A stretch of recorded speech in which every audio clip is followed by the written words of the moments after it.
kill Ted, you medieval dickweed! Welcome to the Hey You Guys podcast. We're your hosts, Rob and Liam, and this week we covered the 1989 classic, Bill and Ted's Excellent Adventure. We're sticking with classic yet? Well, yeah, is it a classic? I love this film, but can we call it a classic? I don't think so. Like you said, I agree with you. I love this film. I don't think it's what you would call actually a good film. I don't think it's objectively a good film. But to my mind, it falls into the same category as something like Teen Wolf.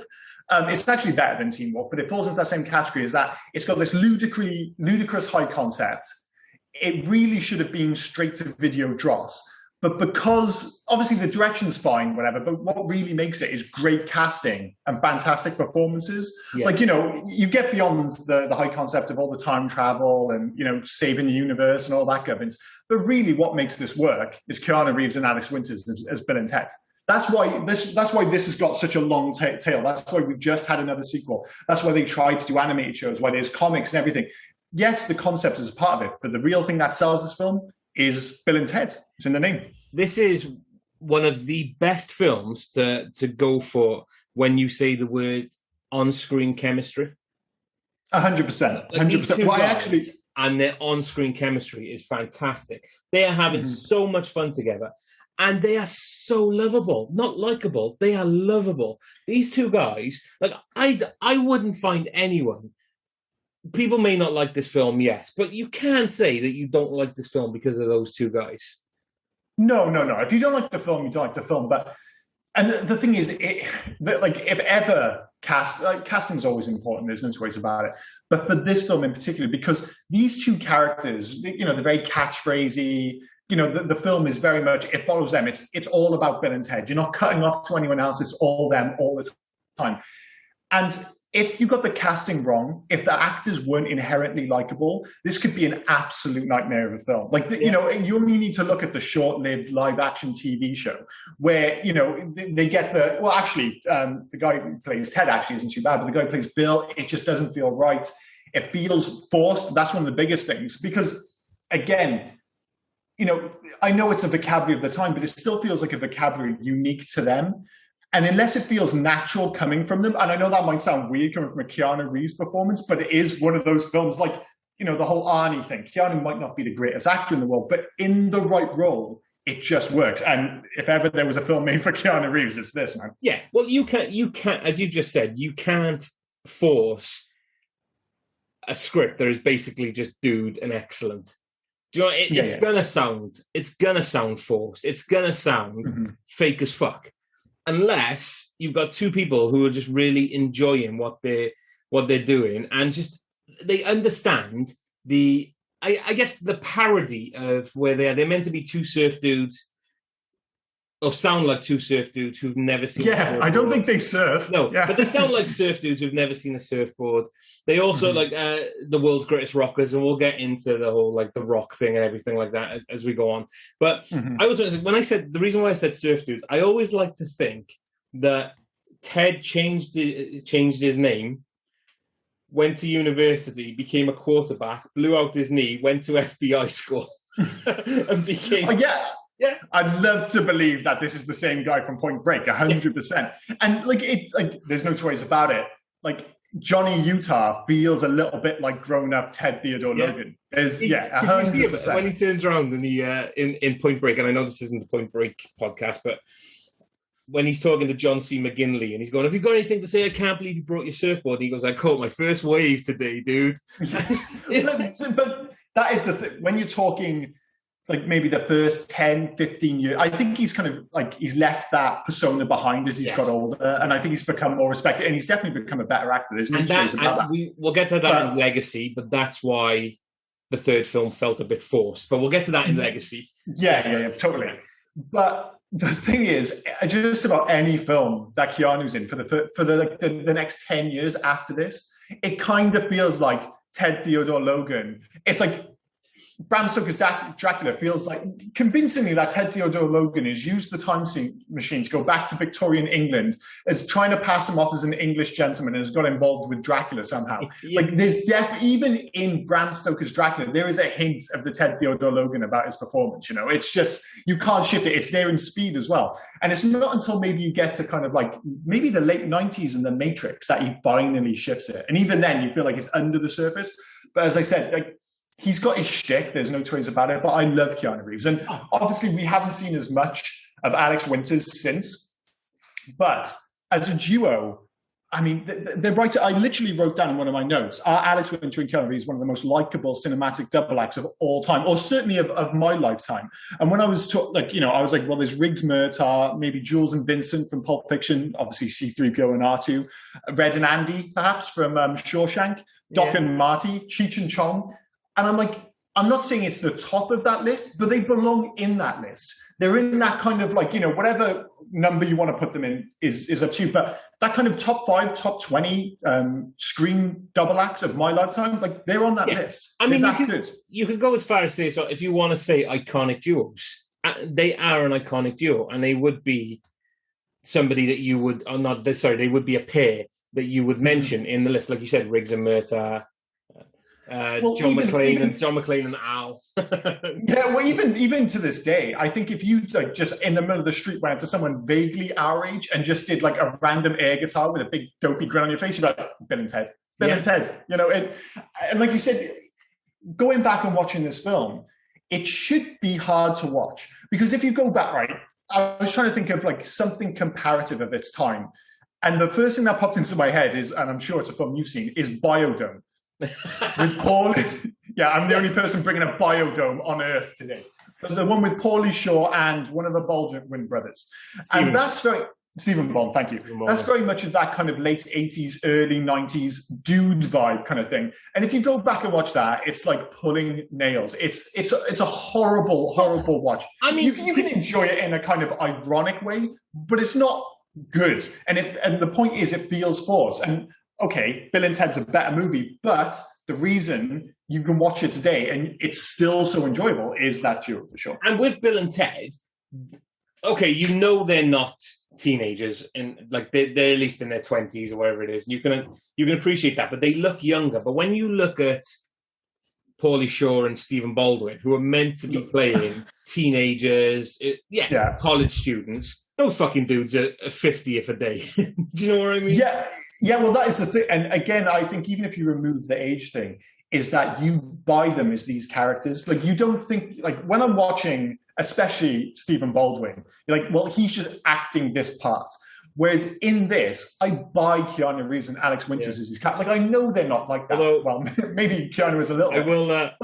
I will say I do own Biodome on DVD. Of course you own Biodome on DVD. Jesus.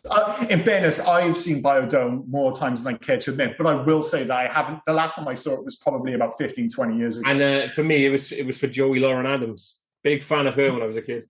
Was Kylie Minogue in it? Kylie Minogue was in it, and her and her scientific partner. Wow. Yeah, that was it. I'm like, wait, I'm not mixing this up with Street Fighter somehow. No, it is a real thing. But yeah, it's one of the reasons. I mean, as you said, like obviously the duo at the front of this, at the center of this movie, is what makes it work. But it kind of runs through the entire film, because right from the opening shot of this movie, it's actually really highbrow sci-fi. Like that opening shot of what looks like a monolith, kind of like floating through the air. It's like, if you take away the kind of 80s funk rock soundtrack, it feels a little bit 2001: A Space Odyssey. And you have that intro, and of course, on the surface, you're like, well, Bill and Ted need to pass their book report or history report so that they can stay in school. And the thing is, regardless of what happens around them, that's all they're thinking of. That's all Bill and Ted are thinking of. It's like, we need to get these historical figures from the past so we can pass our history report. The fact that they're ostensibly trying to save the future, if you kind of dig a little deeper or go that one next step, you've got a guy coming from 600 years into the future. You've got the fate of apparently this world which is based on the ethos of Bill and Ted, 600 years into the future. And all you're really paying attention to in the film is, can they pass their book report or their history report? And again, it's because you're totally on board with the characters. Like, these guys are, let's be clear, idiots. And you're just like, I'm totally on this journey for them. And one thing I'll ask, sorry, before I get carried away. Before. Well, I think you've already mentioned the fact that, well, they're surf dudes without a surfboard. I find it hard to actually place them within a traditional social structure of high school. Like, do you think they're cool? I don't know. Like, they're obviously not jocks. They're in a band, but they literally cannot play a chord. They're obviously not surf guys. Do they have other friends? Like, do they get bullied in school, or are they popular, or are they just kind of like off on the side where people are like, well, they're okay, so we'll just leave them be? That's interesting you say that, because I'll go over it properly in facts. But when this film was written, they actually wrote it for two skinny guys who were picked on. But after they cast Keanu and Alex Winters, they realized that they were just so likable, they couldn't be two guys being picked on. So 100%. So it just became that these are, I guess they're drifters, or for lack of a better word, what I've heard before, click jumpers. Well, do you know, the only thing I could think of, like, in terms of a character who sits in that same bracket, he's not the same, but it's Ferris Bueller. Yeah. It's like that, like you say, click jumper is a great point. Like, he's the same. Like the famous speech in Ferris Bueller, it's like, jocks love him, the geeks love him, everybody loves him. And I feel like this could be those guys. Like, they're just the lovable losers. Just like you said, you can't pick on Bill and Ted. They're too goddamn nice. Yeah. They're great. Going back, because you said about how the production value of this looks fantastic, like the monolith.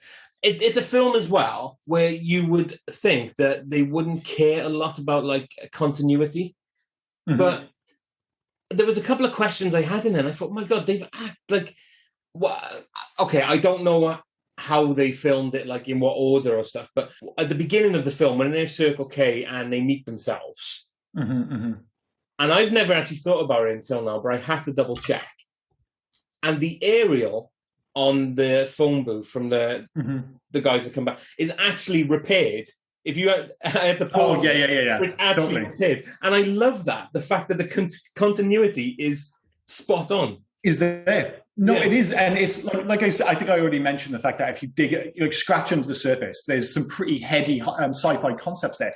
But also, as you mentioned there, is that the actual time travel stuff, you can gloss over it. You can just go on this, okay, they're going back in time, they're picking up historical dudes, they're bringing them back to San Dimas in 1989, and they're going to do a show, and that's it. And if you don't want to pay any more attention, that's fine. But underneath the surface, there are some pretty high concept time travel bits, like that scene in particular. Like, they introduce them to Rufus. They don't know, they find out Rufus's name from themselves. Yeah. He doesn't tell them. So they only know Rufus from them in the future. And it's, and the stuff at the end in particular, I mean, we can go into more details about how it all gets very timey-wimey towards the end in terms of, if I think about doing this in the future, it'll appear now. And there's the great scene, like earlier in the film, when his dad's looking for his keys. The reason he can't find his keys is because Ted from the future has already stolen his keys. Yeah. And at that point in the film, if you're going in blind, you don't even know it's a time travel film. And already the timey-wimey stuff has started. And the thing is, I mean, it's a little bit of a Deus Ex Machina. And I think that's the reason they only use it towards the end of the film. Because if you start going at any point in the film, if I think about doing this in the future, I can have whatever I need now. Yeah. It takes away all the threat, doesn't it? They kind of make parody of that in number 2, when they have the, if I go back after I win fight. Yeah. They kind of parody that themselves. So, yeah, I am glad that doesn't get used a lot, because that's a complete, like, get out of jail free plot device. It's the ultimate get out of jail. Like, literally get out of jail. Yeah. But there's two things about it. One is that it gives the film an unlikely link to Denis Villeneuve's Arrival, which uses a very similar concept. She doesn't actually go to the future and bring stuff back, but in that film, it's like she has memories from the future, she uses that memory in the future to learn, I think it's General Kang's phone number, so she can phone him and stop the war. And it's fundamentally, although slightly different, fundamentally the same thing that happens in Bill and Ted. So it's this bizarre combination. And for the most part, I'm like, this kind of makes sense. The only one that didn't work for me was the bin. Where did the bin fall from at the end of the film? On his dad, when they're in the prison, he's like, think of a bin. And then the bin just drops on him. It's like, where did it drop from? I didn't get that one. But hey, no, we'll let that one slide. I tell you what, I've noticed in this one that I've never noticed in previous watchings, because it's really quick. But aside from Billy the Kid and Socrates, as they call him, Socrates. Yeah. Bob Socrates. Aside from that, or Socrates Johnson, their friendship, because they were the first two, so they developed a bit of a stronger bond. It's weird that, like, the friendship that they all had in such a quick adventure, and I didn't notice it more than the house cleaning scene towards the end when they were clean, and they're all cleaning the house, it's fine, but when they all go done, it's like Billy the Kid is wearing the pinny and Joan of Arc is wearing Billy the Kid's hat. I never saw that, and everyone else, like, they have hands around each other, and and then obviously when you get, and they make you fun of Sigmund Freud, who is holding a lot of phallic objects, I noticed. All the way through the film. All the way. It was only when my wife mentioned it, and I was like, yeah, it was the Hoover, then it's the corn dog at the mall. Yeah. Like, again, it's like a little nod. He put the Hoover to his lips. Yeah, he really did. And obviously he put the corn dog to his lips, but that makes more sense, I suppose. But yeah, it's weird. It's another one of those films, like so many we've covered on this podcast, where there's so much film in, 87 minutes? Yes. Like, you know, and it means that a lot of the time eras, whatever you want to call them, they jump through a lot of them super quick. It's only really, I think, the Wild West with Billy the Kid and medieval England where they meet the babes. Yeah, they're the only kind of two time eras which get like a decent shrift. Like a lot of them, like, you know, Socrates and ancient Greece and stuff.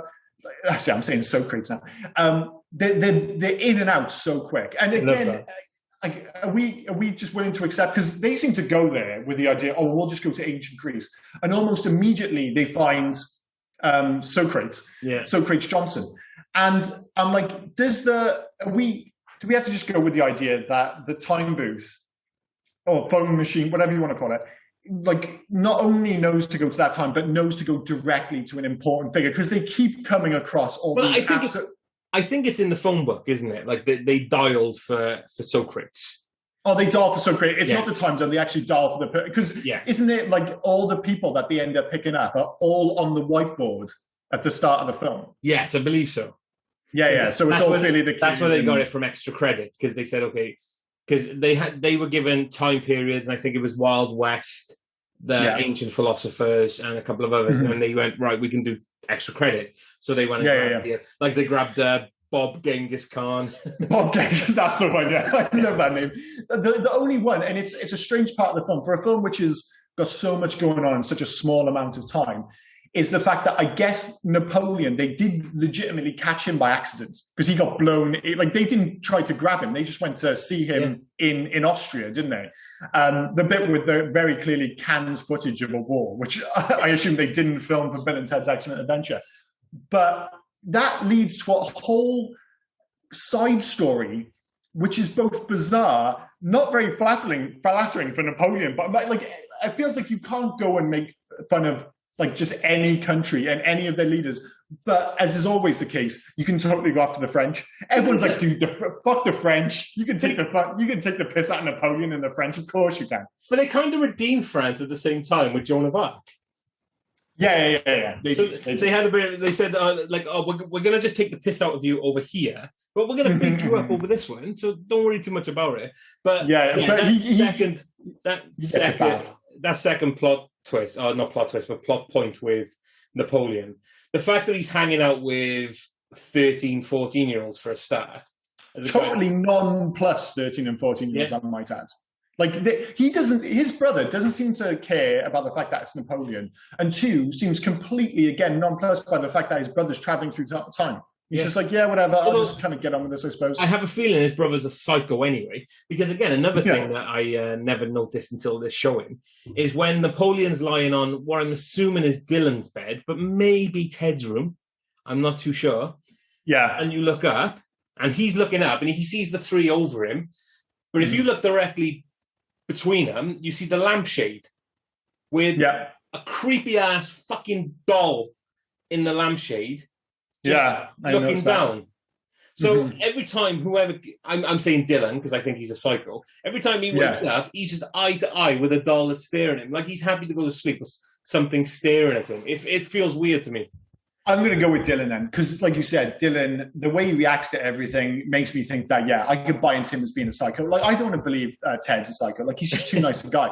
But Dylan, he's clearly out of his fucking mind. Like, nobody other than a sociopath deals with that situation the way he deals with it.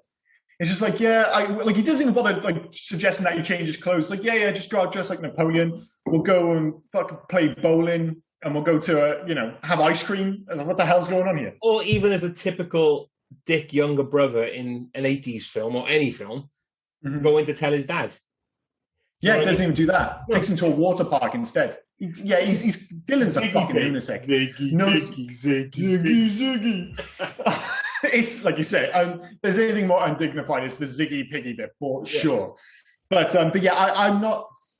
It's the only bit of the film which I'm not first on, is that whole side story with... I would have preferred if they had spent a bit more time in each time era instead of this whole Napoleon... Like, how much they spend in the film? 10, 15 minutes maybe? Which doesn't sound like a lot, but in a film which is 87 minutes long, I'm like, dude, cut that bit, get rid of Psycho Dylan and dopey-ass Napoleon, and let's get more time in the past. But, whatever. Was that a double date, by the way, as well?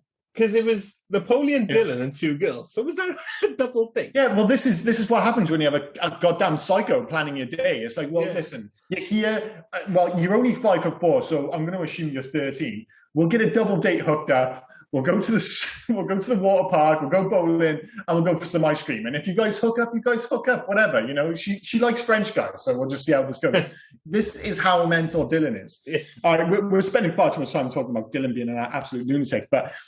I tell you, like, a big part of the reason this works as an 87-minute movie is that opening section with Rufus, who's played by George Carlin, he's fantastic. And it plays it very straight for George Carlin. Yeah. But what I really appreciate is the fact that at the start of the film, it's not done again for the rest of it, but he's willing, as Rufus, to just break the fourth wall and just tell us what's going on. Like, they don't bother building. There's no scroll at the start. They don't go out of their way to explain exactly what's going on in the future, other than that it's kind of like 80s futuristic and there's a lot of shoulder pads and people on floaty chairs. And it's just like, listen, I'm going to explain what's going on in 5 minutes, less than that, and we're just straight to the races. But I love as well that they're doing it in the vocabulary of Bill and Ted because they're the great ones. But it's like posh vocabulary. So he's saying excellent and all these, but it's more formal. Yeah, the way he's saying it, and it's like, and we have excellent water slides and things like that, and it's just. Well, it's become like a greeting and a sign-off. It's like, they're not like, if you hear Bill and Ted like, party on, dude, and they're like, but there in the future, they're just like, party on, dudes, just like as if you say, oh, catch you later, or and cheers, be excellent to each other, Yeah, all that stuff. Although in the future, I'm not quite sure why there's like 2 pictures of Bill and Ted or like holograms, and I'm not quite sure whether they're wearing janitor's jackets. No. Is why like everyone else in the future, and it actually makes sense for a change because usually if you go back and watch these 80s films and they have stuff in the future, it's very much an 80s future aesthetic, and this film has that. But in this instance, it actually makes sense because the future is fundamentally based on the lives and the experiences of Bill and Ted. So to have an 80s aesthetic in the future actually makes sense in this instance. So the big shoulder pads, the wraparound sunglasses, all that stuff actually fits the part. But I'm not quite sure why for that scene they thought they'd get them in janitor's jackets. It made absolutely zero sense to me. In that time as well, when they were in the future, I know we'll cover a lot in soundtracks and stuff, but that is one of my favourite songs, In Time by Robbie Robb. Oh, I love it. He doesn't sound... Yeah, the 2 songs, I mean, we'll get to this, obviously, in the soundtrack section. We're jumping ahead a bit, but who gives a fuck? like, obviously, I think when people think of the soundtrack, most people think of like Two Heads Are Better Than One by Power Tool, and maybe The Boys and the Girls Are Doing It by Vital Signs. Those are the two that play in my head. But my favorite songs, without question, are the two Future songs. Yeah. It's the Robbie Rob one, In Time, as you said. Yes. And I love the opening track when you've got the monolith traveling through the sky. I Can't Break Away by Big Pig. And again, they have just enough of that kind of futuristic 80s sound where they just feel like, yeah, this works for the film. But yeah, the soundtrack across the board is great, but those are my two favorite songs. Have you actually heard Robbie Rob talk? He is South African as fuck. Doesn't sound it when he's singing, but yeah. So let's talk a little bit about the time travel, like when they go to Old West. Just before we get there, we've got to cover one thing. Keanu Reeves' hair, please. No, Keanu's hair is something. The ever-changing hair of Ted. But no, is the confusing relationship between Bill and his mum, or Missy, mom. Okay. I was like, that is... We're going to get there to the end, but we're going there first. Okay. Oh, we've got to go there now, because it's before they do the time traveling stuff. So we'll try and keep it vaguely chronological. Not that it matters for a time travel film. But first, I was like, it's the worst nightmare for a guy. If you're like a teenager or you're in school, like the idea of having like a legitimately hot mum is the worst, because all your friends are going to wind you up. And one that is, 4 years older than you? If that, she must have gone to the same school. Ted literally says, "Oh, remember that time I asked your mum to prom?" So when they were freshmen and she was a senior, so that's first and last year. So was it 4 years of high school? Oh, maybe, in America before they go to college and stuff. So yeah, she's 4 years older than him. She's totally hot. And the worst thing is Bill obviously really fancies his own mum. That bit when she like bends over, it's like, it's your mom, dude. Not just that, mind, but they were sent to the Circle K because his dad was about to fuck his mum on his bed. Oh, he was going to pound town. That look he gives them. And like the look she gives them as well. Like she's like, yeah, your dad's going to fuck me on your bed. And like the way Ted deals with it, it's like, oh, your dad's doing it now. It's like, now your dad's going for a dude in your own room. Shut up, Ted. Shut up, Ted. But such a great scene. And again, one that a lot of, I always like with things like that. I mean, like Pixar do it quite a lot, is you get the adult jokes in the... Yeah. The minor edible complex joke is fantastic. Awesome. Because it's snuck in. Yeah, because if you just hear edible and he holds his stomach when he says it, so people think like complex.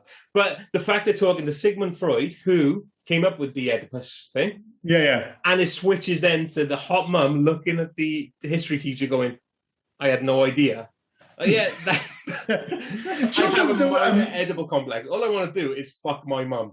And the thing is, you put yourself into his position, and it's just like, man, it's rough, because it's like, right, say you're like 18, say they're 18, and your single dad goes and like marries one of the hottest girls in your school. It's like, can you immediately just turn that off? Because now you've got to keep calling her mama instead of Missy. Or, he's still a teenager full of raging hormones, and his mum is like bending over, she's wearing all this sicky stuff, and he's like, oh no, I want to fuck my mum. This is the worst.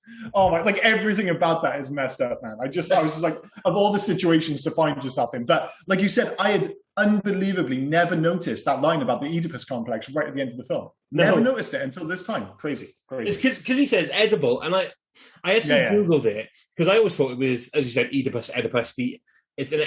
I always knew it was the Oedipus complex. So I was like, well, what is edible? But it is, edible is just a derivation of Oedipus. So, well, I just assumed it was like he just got the pronunciation wrong. Because I thought that as well, and I thought that no, it is, because I thought if he's saying that, but then it was the look Missy gives, so they must know what it means. 100%. But either way, as you say, it's one of those like jokes which is totally snuck in. And even when I was younger, like, I'm not sure, like when Bill said it's your mum, dude, when he was younger, I don't think it clicked in my head that he's making fun of him for clearly checking out his own mum. Like, because I watched this when I was like 6, 7 years old. That just didn't click for me at all. And it's weird, these things, and it's one of the reasons, like, it came out at a weird time. Like, to me, this is my aliens to Bill and Ted's Bogus Journey. I've got that a bit mixed up. But the reason is, like, Bill and Ted's Bogus Journey came out in what, like 91? 91, yeah. 91. That was the big film for me and my friends because we were all like 9 then. So I remember that coming out and we all saw that first, Bill and Ted's Bogus Journey. And I remember it being a massive thing. I remember us all doing, like, funny enough, like pretending to be Bill and Ted at St. Baggins. When St. Baggins dressed as little Victorian kids going around like, dude, excellent, all this, like, but like with no hint of irony. My one was quoting the Reaper song. Oh, that's a cool one. That's a pretty cool one. Or was it, yeah, just going around going like, you may be a king or a little street sweeper, but sooner or later you dance with the Reaper. Well, that's the thing. I know it's not held in such high regard, but I genuinely love Bill and Ted's Bogus Journey. I think it's a great film. But as I said, it was like with Aliens. Like I saw Aliens before Aliens. Yeah, same with me. So it didn't have the same impact. See, An Excellent Adventure after Bogus Journey, even though like it wasn't a big deal because I was just a kid and stuff. But it's only as I've got older that I've kind of maybe learned to love Excellent Adventure more than Bogus Journey. Same with like Return of the Jedi and Empire Strikes Back. When I was younger, I preferred Return of the Jedi. Like it's got all the cool stuff in it. Yeah. And it was only as I got older and I was like, fucking Empire Strikes Back's a much better movie. And I think it's the same with this. Yeah, it's a dopey film, but it's still a good film. It really is. And I'm we're around about the same age, so it's pretty much the same thing as you. And Bill and Ted's Bogus Journey was the one that was on TV more growing up, like on Sunday afternoons. Yeah. So that was the one I would watch more. And then as you grow up and you're watching the first one more, you become more, I suppose, not enamored with it, but you understand it more. This is where they began, kind of thing. So it's totally. So it's so I do appreciate now as I got older this film over the other two, and this film is better for me. So I said I wanted to talk about the time travel stuff, but you changed it to the Missy stuff, and I mentioned Keanu Reeves' hair. His hair is fantastic, but no more so than when Rufus lands at the circle. Because as it's coming down, all of a sudden that wind machine, you realize how long his hair really is. It's super long. It's fantastic. It's crazy. It is great hair. And it's great hair, and like the whole look of this film, and it's a strange one actually, because again, it's not something I realized until doing the research for this, was that growing up, because of Bill and Ted's Bogus Journey and that kind of surfer cool guy look, when I grew up, I associated this film with being an early 90s film. Yes.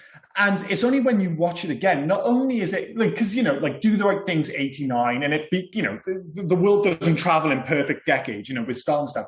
And something like on 89 still feels like, it's a 90s film because it was the start of that movement. Whereas when you go back and watch this, excuse me, and it really does feel like an 80s film. And the reason is because it totally is. This, despite the fact that it was released in 1989, principal photography on this film finished in 1987, but the financiers De Laurentiis Entertainment Group, they actually went bankrupt, and this film was going to go straight to video until Orion purchased the film in 88 and didn't end up releasing it in 89. So when I watch this film and I look at the style and the people, and obviously the malls, there's always malls, I was like, it feels like an 80s film. It's because it is. It, like, rather than it being close, it's closer to the mid 80s than it is to the 90s. Yeah. And that is totally, like, when I looked at the style, do you know what it reminded me of in terms of what people were wearing? It was the Monster Squad. And the Monster Squad, funny enough, was the same year. It was 87. Yeah. Was made the same year. So even though, we think of it as, it's 89, and of course Bogus Journey was 91, it's basically a 90s film. It's like, in actuality, this was made very much in the mid-80s and looks so accordingly. Can you name another person, though, in the 80s, another male in the 80s who wears a crop top like Bill does?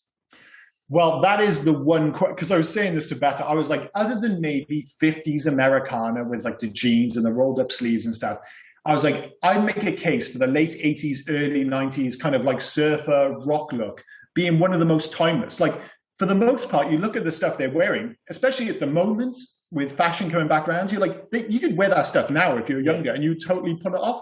And I was like, I love Keanu's bright orange denim jacket. I love like even the t-shirt, which I thought was New Kids on the Block, but supposedly is a Van Halen t-shirt. It looks a little bit ropey. But for the most part, I'm like, I think you could have that look today and it would still be pretty cool. But with the asterisks, and I've literally got an asterisk in my notes, you can't be having that fucking crop top, dude. That crop top is something else. Yeah. Everything else, I'm like, I'm on board. I'm on board with the look. But a dude wearing a crop top, nah, man, can't be having that. Ted's just about getting away with a waistcoat. Yeah. But Bill in the crop top, that's where I'm going to draw the line. I'm a fan of Ted's dress more than Bill's, but as a guy that wears shorts 365, do you know, so I do prefer the way. From the waist down, you're Ted most days, aren't you? I mean, you know, he's got like the is he wearing like the Converse Chuck Taylors? Yeah, with like the socks and that's total fucking Wesler, 100%. Yes, literally. I don't think I'd get away with a waistcoat and. Like you said, the New Kids on the Block T-shirt. Well, maybe my New Kids on the Block T-shirt. Is it New Kids? Right? No, I'm joking. It's Van Halen. It is not okay. Thank God for that. Because I had to double check. Because it literally sounds like, dude, that looks like it would be like New Kids on the Block. But I don't know, whatever. But anyway, sorry, that was such a major detour from the fact that we're supposed to be talking about the time travel. No, I know because we were talking about things we've missed, and that we pick up when they get to the Wild West. I never caught Ted going back through the hole in the wall for another look at the half-naked women. No, only. And it didn't even dawn on me that as like, did Back to the Future steal that? Because it feels super Back to the Future 3. Yeah. Like it really does. It's them, out of place. Although, again, I would argue, considering how they're talking and how they look, all the other cowboys are pretty chilled about their appearance. Yeah. That's for damn sure. And it's just weird, because it's classic Bill and Ted, just confusing names and stuff. They actually think his last name is the Kid. Like, where with you, Billy the Kid? Whatever you win, I keep. Whatever I win, I keep. Sounds good to me, Mr. the Kid. Yeah. And again, like, it just comes back to the fact that, yes, they're morons, but you're never laughing at them. No. That's the important thing with this movie. You're laughing with them. Like, even though they're not in on the joke because they're too stupid, you're like, those fucking guys, those lovable idiots. If they were really morons and they were unlikable, it would feel like a different film. Yeah. But it works because of that performance. Even the poker scene where it's like, you got to have a poker face like me. Whoa, racist. Yeah. And again, like, to come back to like what kind of people they are, like, they never pretend to be tough. It's like when the guys are like, we're totally weak. We can't possibly fight. Like, and they're saying it with like big, stupid grins on their face. They're like, they're not going to really punch us. Look at us. It's like, you wouldn't punch a guy with glasses. You wouldn't punch anyone this. Like, they've been in that situation in the past, but they always somehow get out of it. Yeah. It's like I said, I've never seen Ted, because they get their heads through the hole in the wall. I've never seen the part where Ted just goes back for another look before Billy. I never noticed that. No. Well, supposedly that whole bar fight back in the Wild West mirrors the Girl Scout fight from Airplane almost perfectly, with the start of the fight being over the cards, the same kind of punches, and even like it ending with somebody being slid across the table. I mean, I'm not a big Airplane guy. It was kind of before my time. But yeah, supposedly it perfectly mirrors it. But that's more of a fact than anything else. So apologies. That's all right. No, we've already dipped a little bit into soundtrack. We can dip into facts. It's no worries. Look, the thing is, like, they spend the time there, but they obviously go and pick up all these historical figures. Then they go through time. A lot of them, as we mentioned earlier, they just kind of hop in and hop out. It's they hardly stop. But well, beyond the fact that I have no idea how they fit them all into the phone booth. I'm not sure how that works at all. But they even put like an emphasis clearly on Billy the Kid and Socrates Johnson. Because everyone else is just kind of there in the background, and they're kind of more visual gags than anything else. Maybe Abraham Lincoln towards the end gets a little bit more to do. But it feels like that's like the other duo with the film. Like in amongst this group, for some odd reason, there's this unlikely friendship between Billy the Kid and Socrates. It's quite bizarre. You'd like to see the bonus scene, what happened to them in England when the phone box gets taken away, and because they've disappeared, but they've come back and they're dressed up as executioners and they save Bill and Ted. You'd like to see, because that's probably where they became friends, because they were just chucking the American football around whilst they were waiting for Bill and Ted to come back, and then all of a sudden they've had their own little mini adventure. Well, they were the ones as well. They were going to like hit on those girls. Like, it was I don't know what it is with malls and just girls being just keen as mustard. But like last week we were talking about we did Commando, And there's like this totally lame mall cop chatting up these two girls, and these two girls seem totally enamored with the fact that he's a mall cop. And then in this, you've got again two what appear to be teenage girls clearly checking out. All right, you can buy into maybe Billy the Kid, but what is, I wouldn't even say a middle-aged man, an old man dressed in a toga, and like, oh my god, look at his sand. He's wearing sandals. He's like, really? Are you guys into Socrates? When they're running away from mall security, and Billy the Kid shoots his gun, who, by the way, nobody in the 80s seems to care that Billy the Kid shoots his gun, because he shoots it at least twice, and nobody moves. But before you go there, and then Socrates behind him shooting his cap gun is the cutest thing I have ever seen. Billy the Kid going, yee-haw, and Socrates going, click, click. Click, click. Yeah. And again, it's one of those things, like, if you were going to do a spin-off of this film, you're like, I want to see the Billy and Kid Socrates movie. 100%. But it was just because we already mentioned it, the fact that, like, last week, one of the things that stood out when we rewatched Commando was just how many mall cops there were. Oh my God, again? How many goddamn mall cops are in one mall? You've got another guy going, 40 of them. You've got another guy going, I need some serious backup here. This guy, like, but I mean, come on, it's Genghis Khan. Yeah, and in fairness, like you said, like Billy the Kid is running around shooting live bullets around the mall.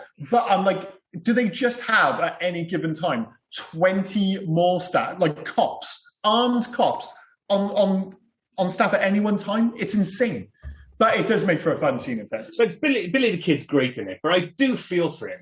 The fact that they brought him all the way from the Old West just to be an MC. Yeah. Like, they all had their part, and his was just, oh, Billy, do me a favour, just introduce us and then stand over there for half an hour. He does do a great job of introducing it. And I mean, again, we'll come back to the end of this film and some of the weird time stuff.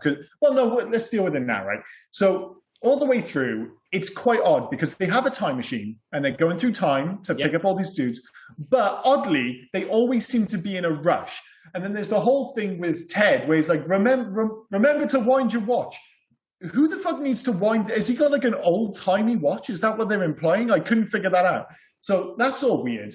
And then at the end, when they finally get to the show on time, they have got a fully produced, fully choreographed show just ready to go. And not only that, all these historical figures know their roles, what they're going to say, when they're going to show up. It's like at that point.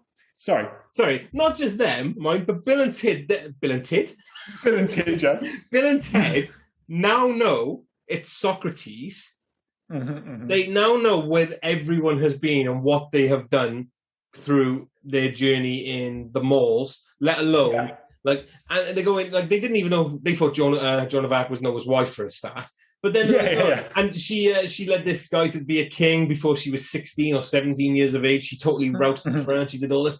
And like, all right, I know you have a time machine, but how all of a sudden did all of this happen? Yeah. Well, that is the thing, because all the way through, they're implying that they can't really use the time machine for anything. Otherwise, again, that kind of threat of doing it in time for the show wouldn't be there, I suppose. But then in the last quarter, they suddenly start using this, if I think about it in the future, it'll come true now. So they can start using that to get any kind of potential plot holes or plot devices. And then right at the end, I just think, like, if they'd explained it, kind of like, the end of Bogus Journey. Like, at the end of Bogus Journey, they're suddenly on stage, and they're like, whoa, we don't even know how to play. And they're like, well, we've got a time machine. And they do that thing when it goes through the floor, they come back, they got the Led Zeppelin beards, they can suddenly play. And fuck me, I love the end of Bogus Journey. I just want to get that on record. I'm like, whatever you say about Kiss and the way their music went, for this film, God Gave Rock and Roll to You is like the perfect way to sign off. They look like Led Zeppelin. All they're doing is talking about Van Halen, yet they play a Kiss song. It's bizarre, but for some odd reason, it works. But again, I love the Kiss song. I love God Gave Rock and Roll to You. It's fantastic. Yeah, me too. I think it's a great song. Yeah. But if they'd just taken that moment to say, oh, well, dude, what are we going to do on stage? And then they're like, we've got a time machine. Let's go prepare, blah, blah, blah. And you'd be on board. But instead, they seem to just get there and just everything's ready for them. Although it does, like, there are very few films that can get away with ending its movie with a history report. Like, that's the magic of this film. Most films, they have like a shootout or a big action sequence. In this, it literally ends with a goddamn history report. It's like, it's genius. Absolutely genius. Do you think the jock actually got a decent grade for his report. San Dimas football rules. we've got there's computers and there's San Dimas functional football rules.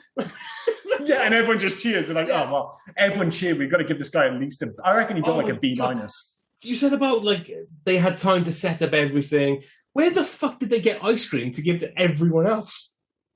Oh, I have no idea. Like the thing is, again, with this being an 87-minute movie, it's like that last bit of the film where, again, they bring in that time travel device so they can just kind of skimp over any of the kind of potential issues with the plot. Yeah. They're like, all right, we need to be able to get through this super quick. All right, they can just get stuff in the future.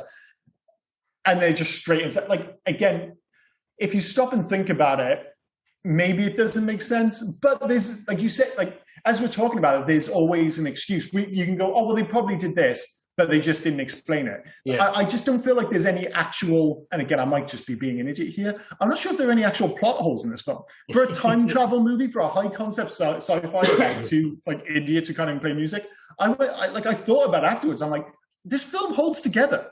I'm pretty sure there'll be a keyboard warrior ready to tell you you're wrong about plot holes in this film. But yeah, no, I mean, it's because you can just turn around and go like, at the end of this, we can go back and do this and as long as we've remembered, then everything seems to work. Like, except for there's one thing. I mean, I already mentioned it, the phone booth thing. Like by the end, they've got Bill and Ted, Sigmund Freud, Beethoven, Genghis Khan, Abraham Lincoln, and Joan of Arc, all in that little last phone booth. Like, to put in perspective, the world record for people in a phone booth was actually set in Edinburgh. Pulling the same thing up. Oh yeah, it is 14. So there's actually claims of people saying they got 25 in there, but supposedly for it to work for Guinness records, you've like the people have to be of a certain height and size, and you can't have kids in there and shit like that. So if you're under 5 foot, if you're Rachel, for instance, you're not flying. You can't go in the phone booth. It wouldn't count. You're too small. Sorry, Rachel. It's sorry, she doesn't listen. It's fine. Yeah, I'm sure she doesn't. But it's one of those.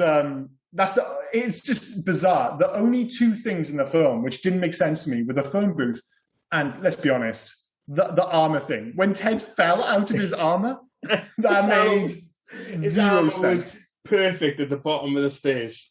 That was a poorly written scene. Yeah, because I mean, they obviously wanted to add a bit of drama, like a bit of emotion to the scene to show you how much Bill cares for Ted, and it does serve that purpose.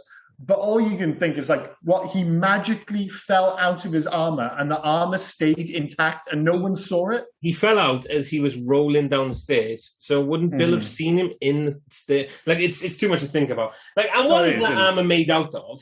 The fact that he didn't have to put too much force to stab armor. Like, he really armor is self-explanatory as to what it is and what it does. Yeah, it's very strange. That whole sequence is probably the worst bit of the film, in fairness. It fell into the classic 80s trap then of fag. It seems like every 80s film has like, any sign of emotion, and do stop being a fag. But that's not just an 80s thing. Like, if you go back and watch stand-up comedy from, I would say, like 8-9 years ago, even that recent, and the term fag was still being used pretty regularly. It's one of those films that, like, terms that's been blacklisted, and we think of it as like, this word we used ages ago. But I mean, I was watching, like you said, like, was it The Hangover? Like the first Hangover film isn't that old, and one of the scenes when he pulls up outside the house, and it's actually really funny. Yeah. He's like, Dr. Fag, Page and Dr. Fag. And it's not mean-spirited or anything. It's just the fact that back then you could just use it as just like, you're just making fun of one of your friends. But that scene would never make it into a film now. Oh, no. Ever. And that is the thing in this. Like, just be clear, it's not used in a derogatory way. It's in that old-fashioned, like, you're just like, whoa, I'm not gay. Like, you don't want to show too much affection to your best friend or something like that. So we'll give him the benefit because, again, it's just a bit unlikable. Wasn't this film based on the stand-up of the 2 writers? Yeah, well, there was meant to be 3, wasn't there? There was Bill, Ted, and Bob, or something like that, I believe. Yeah, thank God they cut that. Yeah, but yeah, Bob kind of had an argument, so he left. Yeah. Oh, and yeah, so based it on them. Yeah. Well, it's just weird because it does feel, I didn't know that until I started doing the research. But you watch this film, and it's like you can imagine it starting as a sketch. Yeah. It's like, yeah, Bill and Ted, you would be forgiven if you didn't think this started off as an SNL sketch, Saturday Night Live. Yeah, like Wayne's World or Blues Brothers. Yeah. It has the same kind of vibe. 100%, totally does. But yeah, other than the fact that this film introduced, again, it's another film which made me really want Twinkies. It was this, because they try and they lure Genghis Khan with a Twinkie? Yeah. This and Ghostbusters. Oh, okay, sorry. Oh no, Zombieland was obviously later. I'd already had it by then. But when I was growing up, there was Twinkies in this, and there's Twinkies where Egon uses it to use it as an analogy for supernatural power, or in New York City. That's a big ass Twinkie. That is a big ass Twinkie. And it was one of those things, like when I was young, I was like, man, I so want to try a Twinkie, because you couldn't look it up online. So it was just this weird yellow thing. I was just like, I don't even know what it is. And then one day I finally got one when I went to America, and it just tastes like a Swiss roll. So I was just, all right, that's a little bit disappointing. Growing up, because you see the Twinkie, it always looks like a sausage and batter. It does look a little bit like sausage and batter, or a corn dog. Or a corn dog, yeah. In America. Although that's the only other thing I'll mention, the strange food stuff in this film. When Socrates and Billy the Kid are about to hit on those two girls, Sigmund Freud's behind them and he's buying his corn dog. That store sells hot dog on a bat and cheese on a bat. What the fuck is cheese on a bat? Or for that matter, what the hell is hot dog on a bat? Are they just replacing plates with bats, or is that like a food thing? Yeah, but what kind of bat as well? Because is there a COVID joke in here somewhere, or are we? No. In fairness, I'm pretty sure the actual food stall is called Batterer. Okay, so I assume this isn't a bat-related thing. But anyway, sorry, just weird food stuff in this film. Yeah, I missed that. But I think that's pretty much it for the film. I mean, like you said, like it ends with a book report, and everyone's pretty happy. I mean, they still can't play it yet. It's amazing that this film is about two guys in a band, supposedly, and literally they cannot play a chord. Can we, before we move on, can we actually mention the fact that the princesses are rescued from ye old England? They are brought to present-day San Dimas. Mm-hmm. They're given credit cards. Yeah. Okay, they're going to be expected to pay back at some point. I assume so, yeah. Where are they going to live? I assume just with Bill and Ted. I mean, is that the? And the thing is, I mean, again, they get away. They're living with their parents. Yeah, it's weird, isn't it? Because like the romance thing, again, there's just not enough running time in this film for them to have an actual relationship. Like they just show up and just say, "We're in love with you." Like that is ostensibly what. If that's all that happens for you to end up falling in love, is to go back in time and meet, like I said, a ye old princess. There's so many lonely single guys right now making their own time machines trying to get this sorted. Well, it's either that or it's the weird science approach, which is maybe, obviously, ethically a little bit more creepy, I suppose, creating your own girl. But I suppose, would you rather make an English princess or Kelly LeBrock? Probably Kelly LeBrock, let's be honest. But anyway, let's not go down that route. But yeah, they're in all three films, so the relationship lasts. It works. It was love at first sight. But there's something to be said for it when they're 30 years later, they're still together. Bill and Ted didn't have a clue because all three films they were different women. Yeah, they were, weren't they? Yeah. They pulled a little bit of a Back to the Future there, didn't they? Yeah. But it's terrible that while they're a constant throughout the three films, they never really get much to do. They get a little bit more to do in the third film, I think. Yeah. But in the first and second films, they're just kind of there. When I think of the princess in the second film, all I think about are those like cool little plastic rings they give them when they propose. Like that's about it. And them being dangled above the stage. Yeah, but it's just like princess in distress thing. So yeah, it's a bit of a shame that they don't get more to do. But again, I would have happily taken more stuff with the princesses over the weird Napoleon shit. But that really is my only major criticism of this film, is the fact that the Napoleon stuff is a bit naff. But other than that, it's super fun. Super fun. I love him when he's talking about his battle and he goes, Mele, Ula, water slide. It's not going to work. It's not going to work. Well, supposedly, that picture is based on a real battle. Yeah, his failure. Yeah, I've got that in facts, so we can cover that in facts, yeah. Well, we can go to facts now then. That's a perfect time. I'm good to move on, We've already done one. Cool. All right, so... go for it. Hang on now, because I was so unprepared. Oh, do you want me to go ahead? No, I got it by you now. Alex Winter claimed that he gets two types of letters from teachers. Positive ones from history teachers for encouraging students to learn about history, and negative ones from English teachers for affecting the way students speak. Yeah, that's not going to help, is it? For years, Keanu Reeves lamented that his epitaph would be, "Here lies Keanu Reeves. He played Ted." Yeah, I think he's done enough now. It's just one of his characters. But for Alex Winter, dude, you're Bill. That's it. Oh, yeah. The phone booth time machine was given away as a contest prize by Nintendo Power Magazine, which was promoting Bill and Ted's excellent video game adventure in 1991. So that sounds cool, but in reality, somebody in 1991 has a phone booth that doesn't work in their bedroom. Yeah, from Bill and Ted. Don't get me wrong, it's an amazing giveaway for a magazine, but yeah, in reality, I'm not sure what the fuck you do with that. But hey. This is quite funny. In the original script, the time machine was a 1969 Chevy van. The filmmakers thought that it was too similar to Back to the Future, so they changed it to a phone booth. Apparently unconcerned that Doctor Who uses a police telephone box as a time machine. What I mean by funny is that they were going to make it a van, but didn't want to because of Back to the Future, whereas the original time machine in Back to the Future, as we've already said, was going to be a fridge. Yeah. So it might not have been a car in the first place. Yeah. In the film, Bill and Ted claimed they need Edward Van Halen in their band to make it better. After the film was released, he jokingly said he would have joined their band if they asked. Oh, awesome. And Van Halen, again, he keeps popping up. Back to the Future, now Bill and Ted's very popular. According to Alex Winter, Bill and Ted's iconic arm gesture, holding one hand on the chest while raising the other arm in the air, was a spontaneous reaction as it felt natural to him and Keanu Reeves. Nice. Oh, this is it. So when Napoleon finishes his water slide presentation at the end of the movie, Ted looks up and says, "I don't think it's going to work." He is actually diagramming Napoleon Bonaparte's most disastrous defeat, the French invasion of Russia. So now with added water slide. I do like that, is the fact that Napoleon went back in time, did this, and got his ass kicked. Well, that is one of the things about this film. And again, I don't mean to go back to the timey-wimey stuff of this film. But are we to believe then, because obviously this is on a loop, at the start of the film, Ted is already from the future, has already taken the keys. So are we, or are they ostensibly living in a world where Billy the Kid, Socrates, Abraham Lincoln, they've all gone to the future? So it's not affect, because you immediately think, it's wouldn't that affect our timeline? But I guess the idea is that you're already living in the timeline where Abraham Lincoln went to the future. Yeah. Just like everyone else, he either didn't mention it or nobody believed him. I assume, Abraham Lincoln's I'm not going to mention this. Everybody will think I'm insane.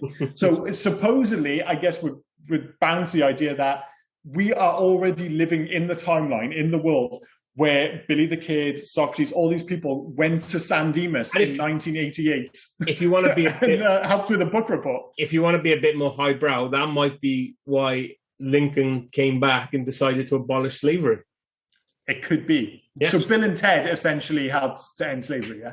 Well, I mean... Well, maybe he was the principal. Maybe, wait, was he the principal or was he just was the history teacher? Maybe he looked back and went, this is a black guy, he's in a position of power, he's the history teacher. It's this can totally work. I need to go back, I need to change shit. Thank you, Bill and Ted, for ending slavery.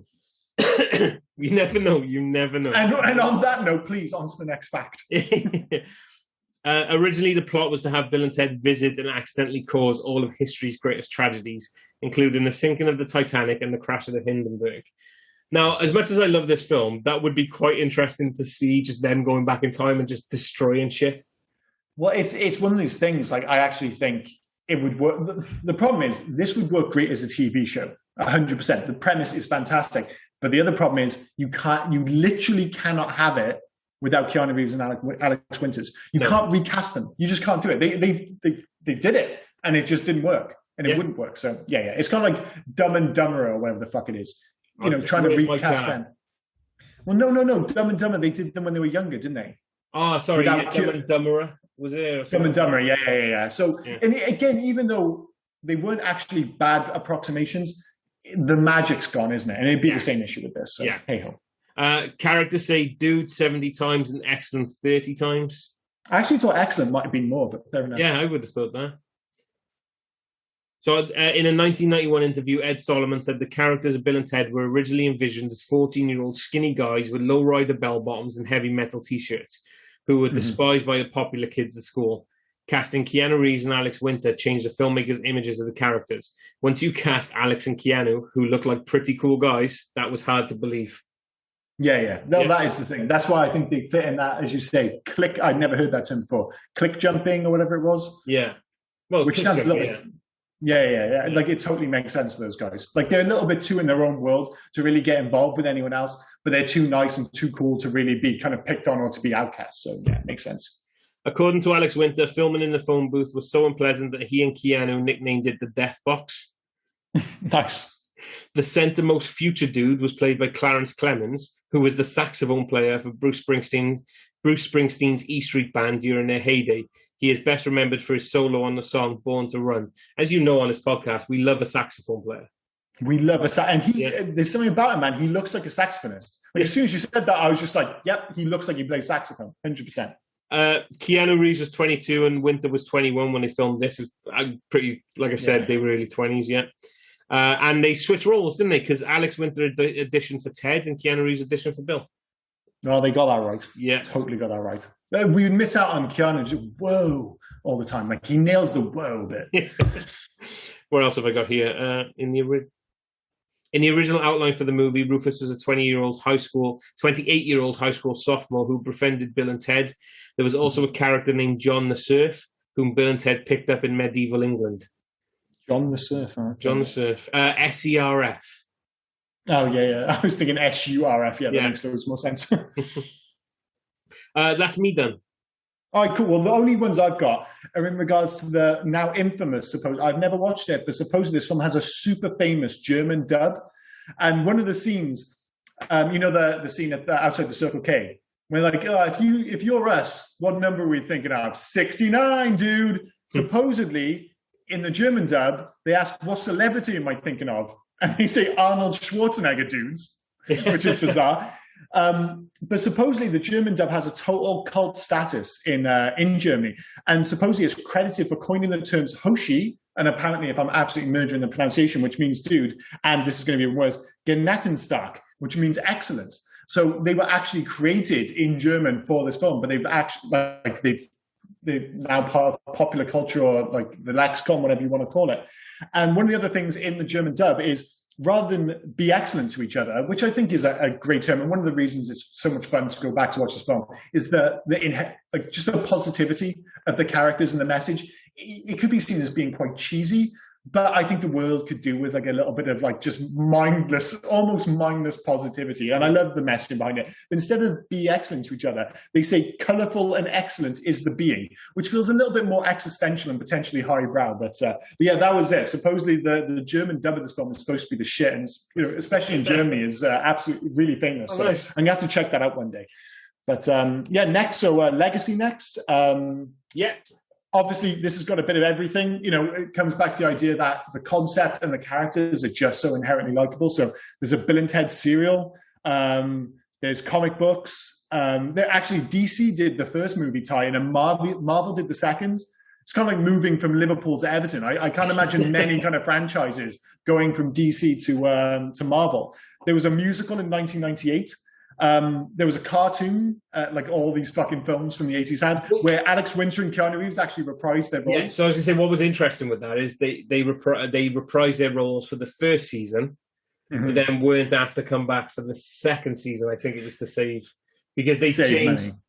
money, but they changed the plot device a bit for it. So they brought new guys, and I think what it is, they would actually, the voices of the second guys with the actual voices, the characters that played the live action version in the TV show.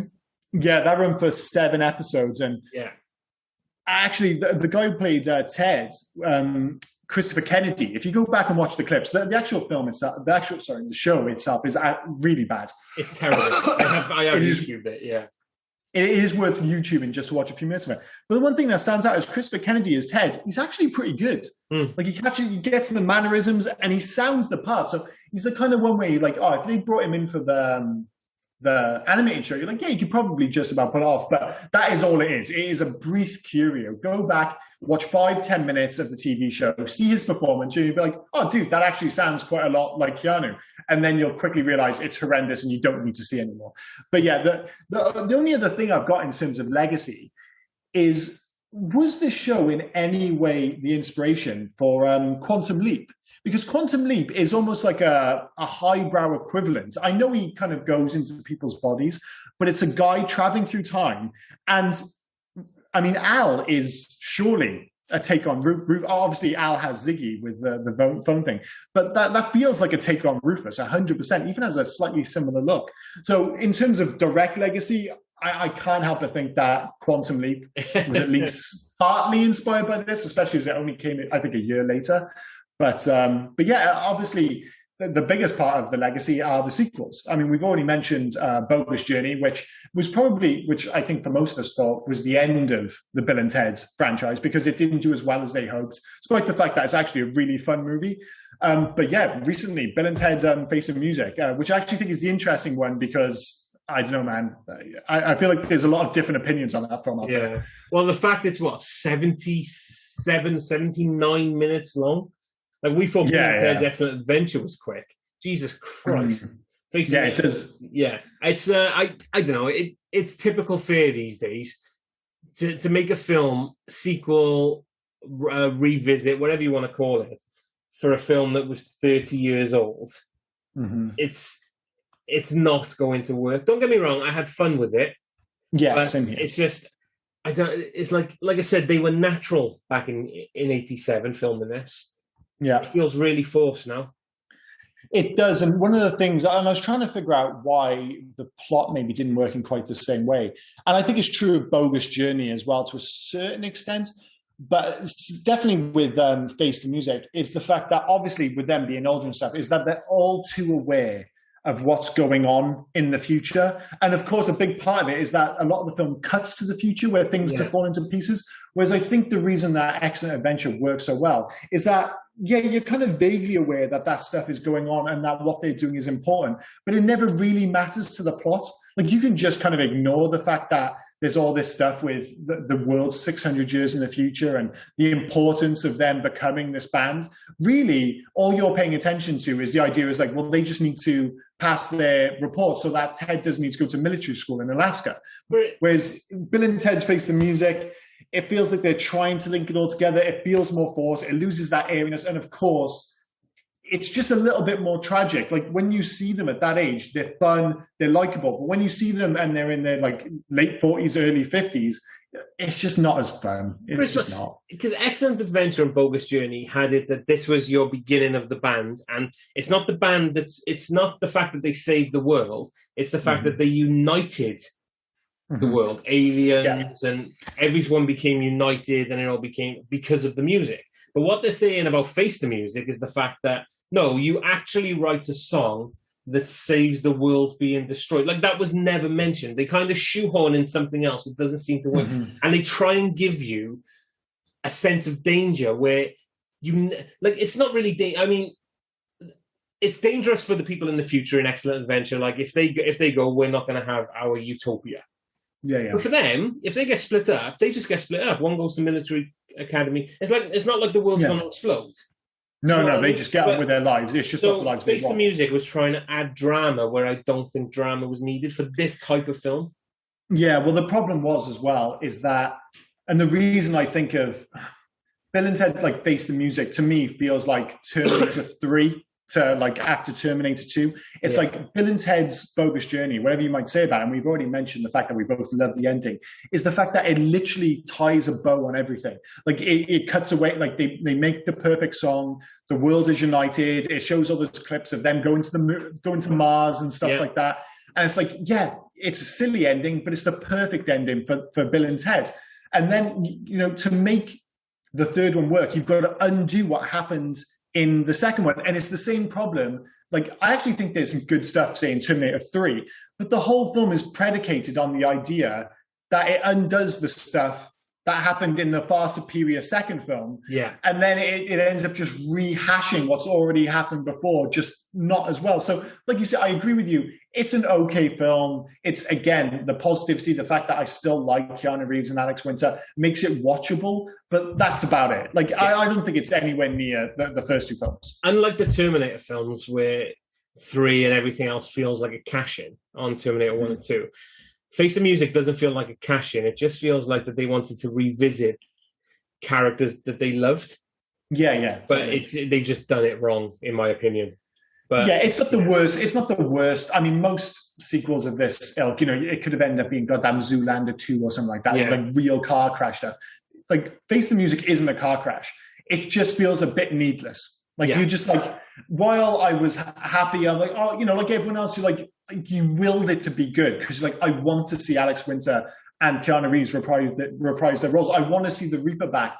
And they did all the stuff and they ticked all the boxes. But then when you watch it, you're like, yeah, but we didn't actually. You think you want it, but you don't need it. No. And it's just one of those things. But should we move on to video games? Video games, sure. Oh, sorry, we can do soundtrack. We basically covered soundtrack anyway. We've done soundtrack. Well, it's one of those ones, again, I think we've already, it is literally what we already said. One of these films where you don't even think about the score. It's all about the soundtrack. Yeah. And there are a number of songs, which, as we mentioned, Two Heads Better Than One, The Boys and the Girls Are Doing It. Even the scene when they're all in the mall, Play With Me by Extreme. Yeah. That's like a really fun song. But I'm exactly the same as you. When I think of this film, the songs that stand out are the futuristic stuff. It's like, if you're going to listen to anything, bang it on Spotify. I Can't Break Away by Big Pig and In Time by Robbie Robb. They're both, and that's Robbie without an E. Remember that? Yeah. They're absolute belters. So yeah, it's very much a soundtrack of its time, but it works. It 100% works. So the soundtrack's a banger. That's all we're saying. So yeah, video games. I mean, obviously, you've already mentioned the NES game. It led to the infamous phone booth giveaway. Yep. But there was a NES game, a Game Boy, and an Atari Lynx game based on the first movie. And then there was also one for the PC, Amiga, and Commodore, which was made by Off the Wall Productions. Both of them, the latter of which, the PC-based one, follows the plot of the film particularly closely. But they're fine. I don't think they're winning any awards. I remember very specifically the Game Boy version. Like, one of my friends had it when the Game Boy was all new and shiny and stuff. Yeah. But there's not been that many video games based on the premise. But I mean, did you have any ideas for what you would do today? Because I've got an idea myself, but don't want to jump ahead. For me, it'd be a bunch of mini games. Mm-hmm. Because you've got, if you do an excellent adventure, it's traveling through time. So you've got a mini game or a quick time event. Mm-hmm. Well, and you're always better in this because, like I've previously said, all the developers and everything. You're the video game king on this podcast. But yeah, I don't know. It'd be a bunch of quick time events, things like that, to traverse the time circuits, and then having to, I guess, break in and kidnap whoever you're going to kidnap to move to. Like, but it's really hard because is the ending still to bring them to the future to help save the history report, or is it? Well, that is the thing. I don't like. That is the one thing you'll say about this.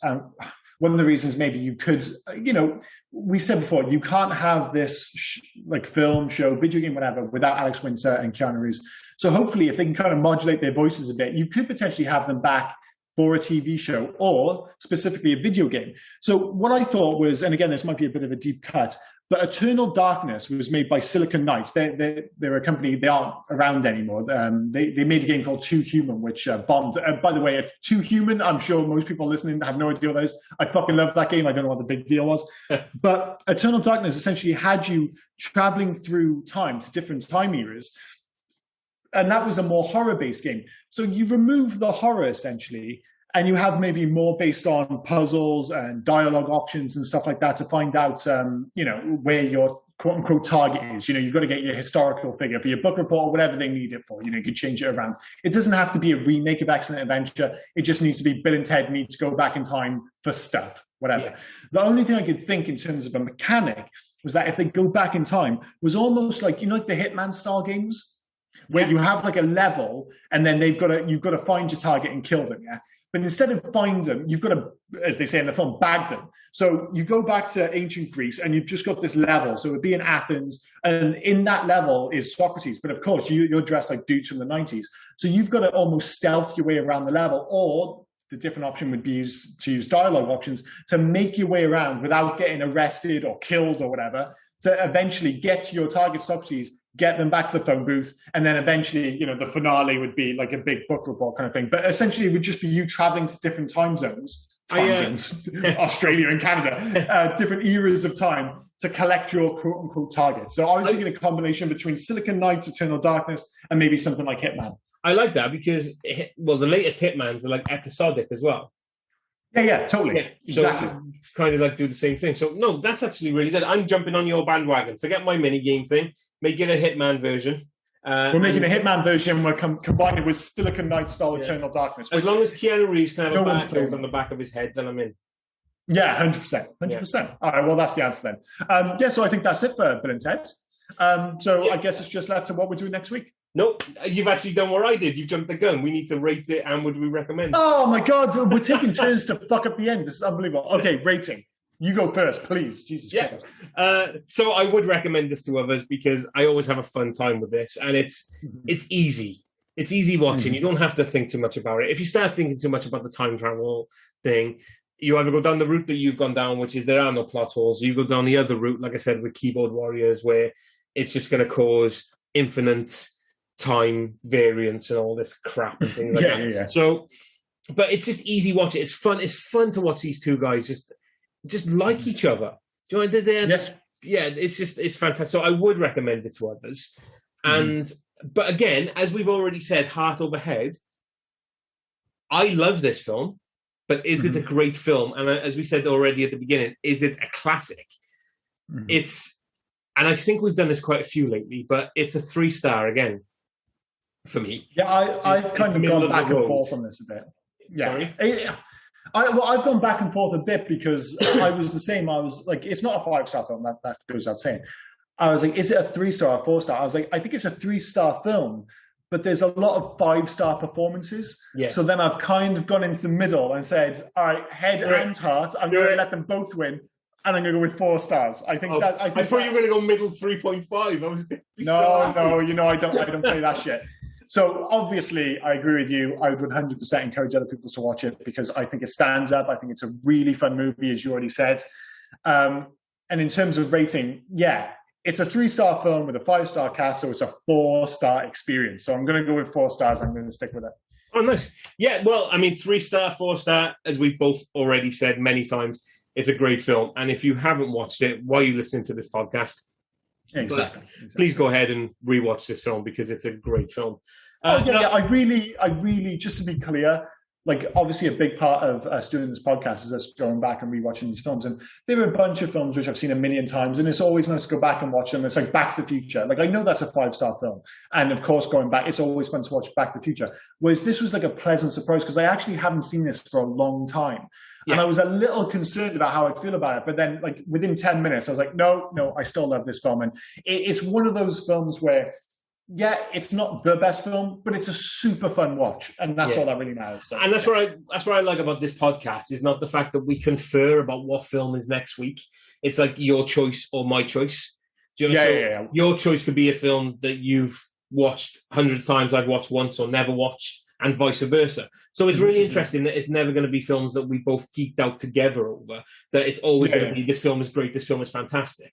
Do you know what I mean? Well, this one's going to be, next week's is going to be a bit of a mixed bag because this one was actually by request, as in my wife kept telling me I had to do Kindergarten Cop for some reason. I'm still not 100% sure why, but funny enough, Kindergarten Cop was on Film 4 today. So I'm literally going to watch it after this podcast. But I mean, I love Arnie. And I love, funny enough, his other movie he did with Ivan Reitman. When I think of Ivan Reitman comedies with Arnold Schwarzenegger, I think of Twins. I love Twins. Yeah. I've only seen Kindergarten Cop maybe once or twice in my life. And I remember liking it, but I don't remember a lot of it. So this is, by the request of my wife, I'm looking forward to rewatching it. And I'm actually looking forward to talking about it next week because I'm not sure how I'm going to feel about it at all. I will congratulate you, though. Episode 28 next week? Yep. Yeah, your first foray into 90s, because Kindergarten Cop is 1990. Yeah. It is, yeah. So I got to be honest, I thought my first move into the 1990s was going to be something a bit more dramatic. I was like, well, I've got to do Jurassic Park. I've got to do Terminator 2. for some reason, well, I know why. My wife told me, no, you have to do Kindergarten Cop. Oh, so yeah. And as we all know, we like to think we're big, but no, we do what the wife tells us. Absolutely do what the wife tells me. Although she'll tell you if she was on the podcast that I'm actually doing this 7 weeks too late, because she's been telling me to do Kindergarten Cop for ages. But I was like, no, because we had like Buckaroo Banzai set for the 25th. Yeah. I was like, we needed to do like a big film after that. So it was like Back to the Future. But I was like, oh, but then it's Rob's choice. And then I basically ran out of excuses. I'm surprised I haven't messages off and going, do Kindergarten Cop now. Yeah. So Kindergarten Cop. It was weird though, because literally, it was like yesterday, I said to Beth, I was like, okay, we're definitely doing this week. I'll announce it tomorrow on the podcast. We're doing Kindergarten Cop. But I was like, it's not on anything, so I'm going to have to buy it because it's not on Netflix, it's not on Amazon, not on Disney. And then Bethan just did a search on TV, and bizarrely, it was on Film 4 literally today. So I've got it recorded. I'm going to watch it after this. And yeah, I guess we'll talk about it next week. But but in regards to Bill and Ted, dude, it was a great choice. I've had the best time watching it, great time talking about it. And hope you all enjoyed listening to it. So as always, thanks for listening. And please do join us for Kindergarten Cop next week. Oh yeah, and before I forget, because I always forget, here's Rob telling you where you can actually find us. Yeah, so we're currently on Facebook, Instagram, and Twitter under Hey You Guys 80s or at Hey You Guys 80s. And we're also on email at heyyouguys80s@gmail.com. Please feel free to drop us any emails, any recommendations, or any reviews you have. But whilst we're on about that, wherever you get your podcasts, please also smash the subscribe button. Yes, I said smash. It's fine. Don't worry about it. It's fine. Leave us a review. And leave us some 5-star ratings as well, but make sure they're 5-star ratings. Yeah. We're not interested in 1 star, 5 star. If it's not going to be 5 star, don't go smashing anything. Just leave your opinion to yourself. 5-star ratings only. But yeah, if you could do that, we'd really appreciate it. Thanks, guys. Thank you. See you next week.